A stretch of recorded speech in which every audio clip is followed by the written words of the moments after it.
Charles Group presents Startup Singham, co-presented by Zoho, powered by Sangeeta Gadgets. Watch every Sunday from 11:30 a.m. on Star Vijay TV and Hotstar.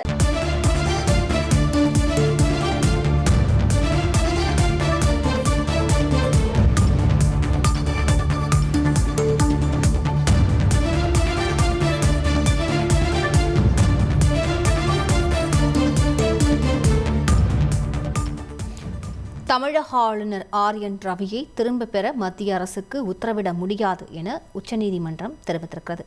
கூடுதல் விவரங்களை செய்தியாளர் வெங்கடேசன் வழங்கிக்கலாம். வெங்கடேசன் வணக்கம். இந்த வழக்கின் முழு பின்னணி விவரங்க வெங்கடேசன்.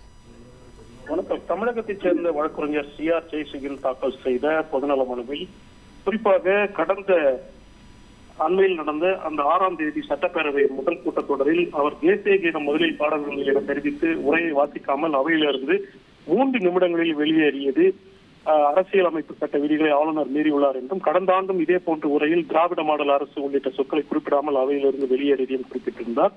மேலும் இதுபோல சட்டப்பேரவையிலிருந்து ஆளுநர் வெளியேறுவது வெட்கக்கேடானது. 1967ஆம் ஆண்டு தொடங்கி தமிழ் தாய் வாழ்த்து பாடல் நிகழ்வில் தொடக்கத்தில் பாடப்பட்டு வருகிறது. தொடக்கத்தில் பாடப்பட வேண்டும் என்றும் நிறைவில் தேசிய கீதம் பாடப்பட வேண்டும் என்ற விதியை தமிழக அரசு 1992ஆம் ஆண்டு வகுத்துள்ளது.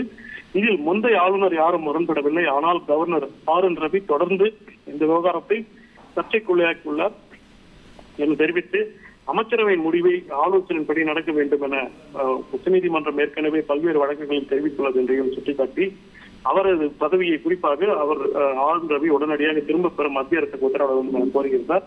இந்த மனுவை உச்சநீதிமன்ற தலைமை நீதிபதி சஞ்சீவ் கண்ணா தலைமையிலான அமர்வு விசாரித்தது. இந்த மனுவை விசாரணைக்கு ஏற்க முடியாது என்றும், இது போன்ற கோரிக்கையை பரிசீலிக்க முடியாது என தெரிவித்து மனுதாரர் ஜெயசுகியின் மனுவை தள்ளுபடி செய்து உத்தரவிட்டுள்ளது.